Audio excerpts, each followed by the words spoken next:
La paz es una palabra que no deja de estar presente en todos los discursos. Ella se deja sentir de una u otra manera cuando se trata de buscar el entendimiento humano. La paz es una palabra que se reinventa constantemente, que atraviesa todas las fronteras culturales y que es transversal a los valores humanos. Pero, ¿qué sentido llega a tener esta palabra si no se nos es presente en la actualidad? Mi abuelo una vez dijo, es más difícil llegar a la paz que a una guerra. ¿Qué tanta razón tenía? Yo soy Héctor de Gabriel Ramírez Salazar, estudiante de la institución Cebeta número 1 y les mostraré lo que se encuentra detrás de la palabra guerra. Cuando hablamos de guerra, nos referimos generalmente a un conflicto armado entre grupos humanos relativamente masivos, empleando todo tipo de estrategias y tecnologías con el fin de imponerse de manera violenta sobre el otro, ya sea causándole la muerte o simplemente la derrota. Es la forma de conflicto social y político más grave que se puede haber entre dos o más comunidades humanas. Un claro ejemplo presente es el de la guerra entre israelíes y palestinos. Actualmente la violencia ha regresado, con Israel declarando la guerra de Hezbollah en Líbano en 2006 y lanzando repetidos ataques contra Hamas en Gaza, incluida la operación Plomo Fundido en 2008.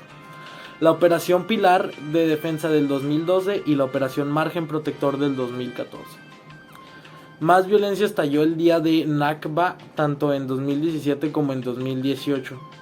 Este último lo suficientemente grave como para merecer una investigación de crímenes de guerra de la ONU. La elección de Donald Trump como presidente de los Estados Unidos sacudió aún más la situación con estrella de la televisión haciéndose amiga del primer ministro israelí Benjamin Netanyahu y reubicando la embajada de Tel Aviv a Jerusalén como un gesto de reconocimiento de que la ciudad es su capital antes de designar los Altos de Gola como territorio israelí, desafiando el amplio consenso internacional que la región fue anexada ilegalmente. Trump también recortó los fondos estadounidenses para UNRWA y le encargó absurdamente a su yerno judío Jared Kushner que desarrollara un plan para llevar la paz al Medio Oriente, algo que el desarrollador inmobiliario confiaba en que podía lograr sin prejuicios al haber leído no menos de 25 libros sobre el tema. Las tensiones que volvieron a estallar posteriormente en Gaza y provocaron más muertes que los ataques con cohetes israelíes y de Hamas son solo la última manifestación de una disputa que continúa arruinando un paisaje histórico destrozado por el derramamiento de sangre. Considerando que el conflicto palestino-israelí es un tema permanente en la agenda internacional, el artículo representa de forma sucinta el devenir histórico de esta disputa hasta nuestros días. Además, se presentan las principales consideraciones relativas a la solicitud del reconocimiento de Palestina como Estado de pleno derecho de la ONU y algunas claves hacia la búsqueda de soluciones. Pero, hablando sobre la guerra, no solo se refiere al Estado de Israel. Hay suficientes guerras en el mundo como para seleccionar varias de ellas encontradas en nuestro continente América. Ya sea la guerra contra el narcotráfico en México, que tuvo alrededor de 250,000 fallecidos al año, ya sea la guerra civil somalí en África, que tuvo alrededor de 500,000 muertos al año, la guerra de Kivu en África, que tuvo alrededor de 11,800 muertos, el conflicto de Ituri en África, que tuvo alrededor de 61,000 muertos, o ya sea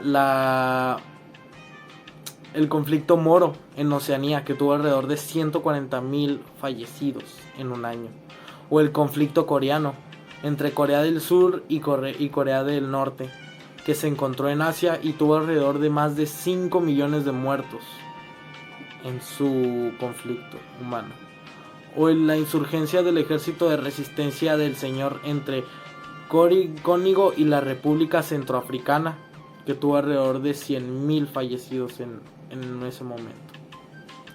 O puede ser por la guerra civil de Afganistán, que tuvo alrededor de 2 millones de muertos.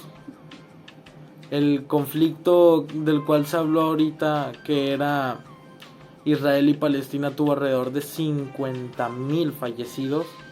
Y simplemente son cifras que se nos da fácil de ver, fácil de pronunciar, pero simplemente el hecho de saber que al año murieron esas personas, que no tuvieron la oportunidad de estar aquí como lo somos nosotros, como lo es alguien, es simplemente un acto de tristeza y cobardía por parte del ser humano.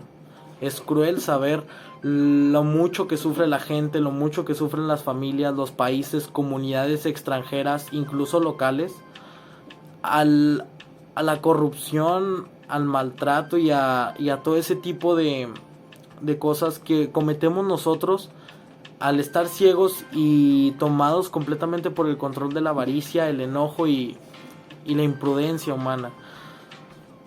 En México se ha presentado casos de corrupción, de desigualdad que han llevado a cabo a guerras civiles.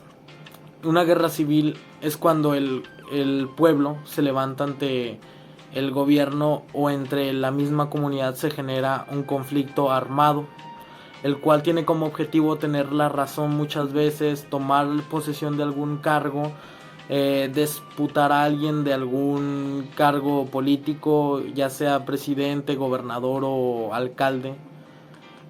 Como mundo, como personas, como humanos, damos muchos ingresos, mucho recurso para aumentar la defensa contra las guerras, para aumentar el armamento militar.